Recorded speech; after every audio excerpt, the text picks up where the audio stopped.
Some of the things that I talk about today are probably not going to be popular, and that's fine. I'm never going to give you the 2-week detox or the 30-day detox or the 60-day or the 90-day, whatever.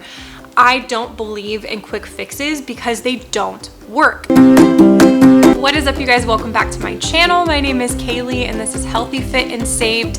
And today I'm coming at you with 5 tips for how you can lose weight and keep it off. So before I get into the tips, I do want to let you guys know that I have an email list that I'm starting and launching on February 1st. And if you're interested in signing up, I'm going to be posting weekly newsletters and emailing them out to you guys. The newsletters are basically just going to have some tips and tricks on how to stay healthy, some fitness advice, some stories about my leaky gut and how to maintain a healthy gut, a bunch of different awesome stuff that I'm going to be posting and emailing to you guys weekly. If you sign up in the month of February, I'm going to be giving a 2-week Kickstarter into fitness. Our bodies are so complex, and so if someone asks me, how can I lose weight and keep it off? I have so many questions for that one person because individualistically, they are dealing with things that I'm not dealing with, that you're not dealing with. We all have different genetic predispositions. We all have different lifestyles. We all have different compounds in our bodies, like hormones and bacteria, and our immune systems are different. All of these things really influence our weight. And so if you go at a weight loss goal that you have, and you're thinking about that goal mathematically in the sense that you say, I weigh 200 pounds and I want to lose 50 pounds so that I weigh 150 pounds. That of course is math. It's math, right? 200 minus 150 is 50 pounds, so you have 50 pounds to lose. But if you go into a weight loss journey and all you're thinking about is the fact that you need to lose 50 pounds, you're only looking at your body from a mathematical perspective. But if you want to lose weight successfully, and more importantly, if you want to keep it off so that all your hard work doesn't go to waste, then you need to make sure that you consider all the physiological aspects of your body, because our bodies are not only mathematical, they're physiological. I will say that until the cows come home. Time and time again, I will say our bodies are not mathematical, they're physiological. Some of the things that I talk about today are probably not going to be popular, and that's fine. I'm never going to give you the 2-week detox or the 30-day detox or the 60-day or the 90-day, whatever.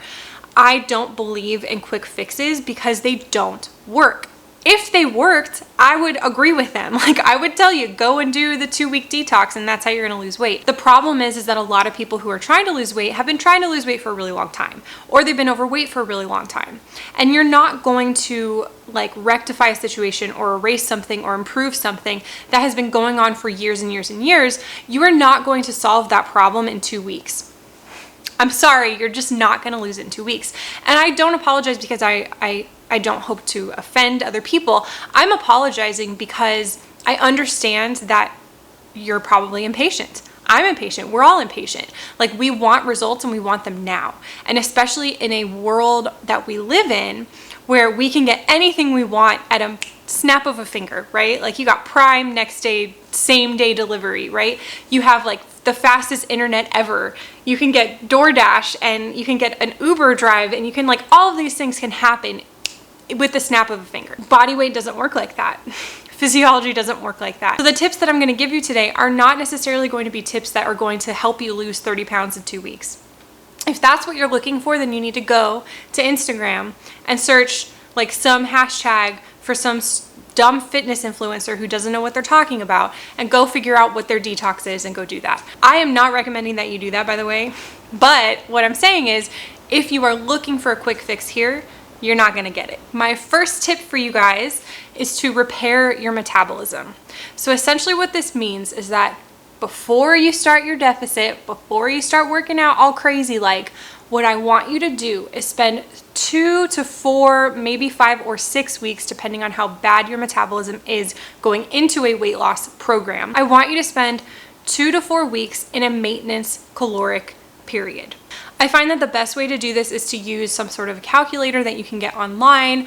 Most importantly, you should talk to like a fitness professional, a doctor, a dietitian, but you can kind of find and gauge like about how many calories you should be eating for your height, your weight, your age, your sex, and preferably your body fat percentage. This number is probably going to surprise a lot of people, and it's probably going to scare a lot of people too, because it's going to be a lot higher than what you're used to eating. Most of us assume that if someone is overweight that they're overeating, right? Because if you're in a caloric surplus, you're probably going to gain weight. That is the case for the most part. But what happens a lot of times is that, especially if people have been yo-yo dieting because they've been trying to lose weight a bunch in their lifetime, what happens to these people is that they actually don't eat any more or less than we do in a day, but their metabolism is effed up. This is because they don't eat consistently throughout the day. Maybe they're not getting the proper amounts of macronutrients, so they're not getting enough protein, or they're eating too much fat. Maybe they're nutrient deficient, so they aren't getting enough of their micronutrients or vitamins and minerals. Maybe they're not sleeping. Maybe they're not drinking enough water. There's so many reasons why someone's metabolism is not functioning properly. But the bottom line is, if your metabolism is not functioning properly, then you're not going to burn the same amount of calories that you would if your metabolism was healthy. Something that I like to tell people when they're starting a weight loss journey is to not like figure out how many calories they need to eat to lose weight, because the only way that you can do that is first figuring out how many calories you should be eating per day to not lose weight. I'm not talking about gaining weight. You may gain a couple pounds when you do this, but what I'm talking about is finding your maintenance, finding your homeostatic level. Homeostasis is just a term that we use in physiology that basically just means like your balance, like your sweet spot. If you haven't been tracking calories, or maybe like one day you eat 5,000 calories and the next 3 days you eat 1,000 calories a day, things are not consistent, and your body needs consistency in order for this whole weight loss thing to work. So what I want you to do is spend 2 to 4 weeks in a maintenance period. What this means is that you're going to go onto a website. I'll link a couple down below that I like. Precision Nutrition has a great one, but preferably if you can talk to a nutrition coach or a dietitian or a doctor or someone who's certified to prescribe you a diet, sit down with them, tell them how much you weigh, how much your body fat percentage is, what your sex is, how tall you are, how old you are. All of these factors can give you kind of an estimated amount of calories that you should be eating per day. Now I say estimated because, again, our bodies are not only mathematical, they're physiological. And so you can go online to get these calculators and things like that. It's not always going to be the case that this amount of calories is the amount of calories that you need to be eating per day, but it's going to be pretty close. And then what I want you to do is try to track those calories as often as you can for 2 to 4 weeks. So what you're going to do during this 2 to 4 week period is not lose weight. And that's going to be like the hardest thing in the world, I know. And it's probably like, this is why I don't have 1 million followers, because I'm not telling you that you're going to lose weight in 2 weeks or 4 weeks. I'm actually telling you that you're probably going to gain like 2 or 3 pounds. But trust me, trust me, trust me. If you do this, and if you're diligent with it, and if you're patient, this is the best way that maybe in the beginning you're not going to lose a bunch of weight. Maybe, like I said, you're going to gain 1 to 3 pounds, which who is going to notice that? No one's going to notice that except for you. That's like a poop, right? But after that maintenance period, then when you start slowly chipping away and getting into that deficit, your metabolism is ready to go. It's strong, it's working, it's functioning properly. And so when you get into that deficit, you're not going to crash. The problem that people run into when they go into weight loss journeys is that they just immediately go into a deficit. But if your metabolism is not working properly, if it's not functioning optimally, then you go into that deficit, things are going to get even worse. If we're in too much of a deficit, our bodies freak out and they go, where's the food? I'm not getting enough calories. I'm going to die. So what ends up happening is if you go into too much of a deficit, or if you go into a deficit for a really long period of time, you can't be in a deficit for an entire year. Your body doesn't like that.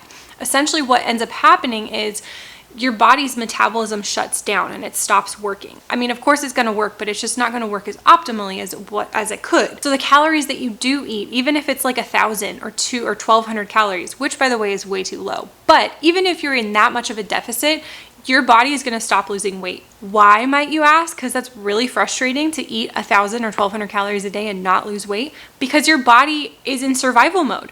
Like, it doesn't know when it's going to get another meal. It doesn't know if it's going to get enough calories. And so it's stressed out, Your hormones are going whack, and then all the food that you do eat, your body will store it as fat as a preservation tactic to keep you alive. So what you want to do is to find that maintenance level, slowly go into a deficit for a couple months, come back out of the deficit, go back into the deficit, come back out and go back in. That brings me to number 2, which is don't cut calories too quickly. This is kind of multifaceted. What I would recommend is that you only cut calories if you've hit a plateau.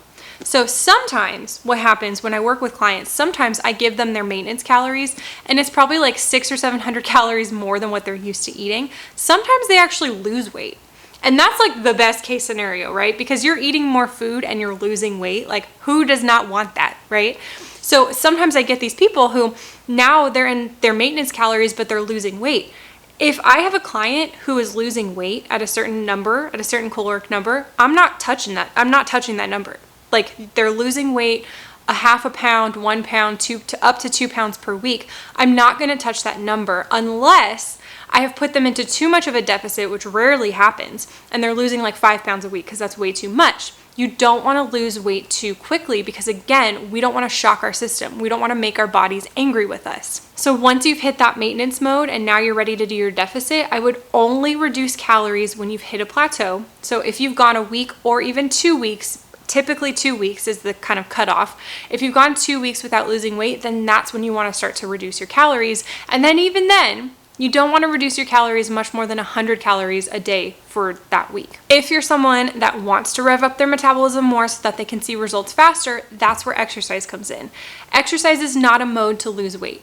It's not a good mode to lose weight because you can't out-exercise a bad diet. Like you've heard that before, right? You can't eat like 16 donuts a day and then exercise that away. It just doesn't work like that. So the weight loss has to come from your diet first. But if you want to rev up your metabolism, if you are exercising more because you want to build muscle, which we'll get to in a second, that's where you're gonna wanna start to burn your extra calories is in the gym. Okay, number 3 is to preserve or increase your muscle mass.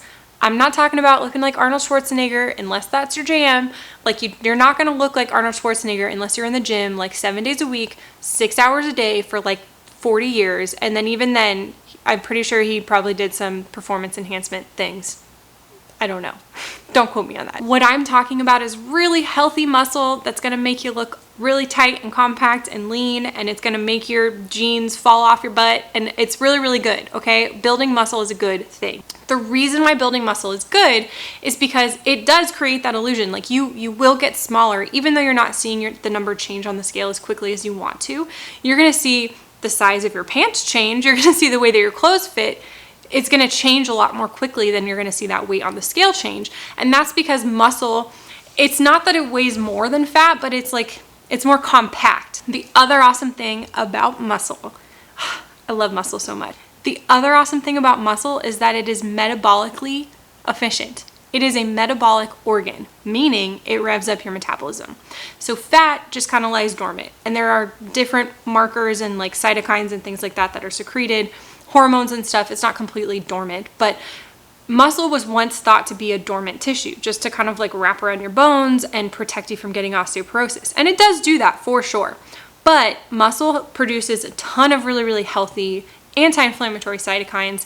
It regulates insulin, it regulates your blood sugar, it regulates all of these things to help you improve your health, but it also helps you increase your basal metabolic rate, or the amount of calories that you burn without doing a thing. So you want to make sure that you're eating enough protein, and when you do your caloric deficits, that you're not really touching your protein. You're mostly going to be touching your fat, reducing your fat, I should say, and reducing your carbohydrate intake. Now, I know that that's really hard because everybody wants to increase their carbs and fat intake, right? Like we all want to eat donuts all day long, but you need to make sure that your protein levels are sufficient. Sufficient looks like 0.8 grams to 1 gram per pound of body weight a day. That is a lot. And so if you are tracking your maintenance calories and you find that naturally, without even thinking about it, you're not eating enough protein, don't just go from eating 50 grams of protein to 150. That's way too drastic. But you slowly want to increase your protein intake as you go through that month of maintenance period. All right, number 4, we're getting into exercise. And actually, we are getting into physical activity. So exercise is structured. You are tracking your heart rate, you are sweating, you're in the gym, you are running. Physical activity is different. Physical activity is you walk to school or you walk to work, or you're a nurse and you walk around the hospital all day, or you take the stairs instead of the escalator, you park further away in the parking lot, or whatever. That is physical activity. The more physical activity you can add to your day, the higher your caloric burn will be and the lower your stress will be. And then number 5 is so important. Number 5 is so important. Take care of your body. You need to take care of your body. Stop starving yourself and over-exercising for 2 weeks and then burning out and then binging on a bag of chips. You need to make sure that during this period, understand that a caloric deficit and increasing your exercise levels is a stressor. It's a good stressor, sure, but it stresses your body. So you need to make sure that you're drinking enough water, you're sleeping enough, you're not too stressed out, you don't over-exercise, and you don't under-eat. And that, again, is why I tell people not to reduce their calories so drastically in the beginning. All right, guys, I hope you enjoyed this. I hope that this helped you. If it did, please give it a thumbs up and comment down below with any questions that you have about weight loss or fitness or nutrition or anything like that. And don't forget to sign up for the newsletter. And that's it. Okay, see you guys next week. Bye.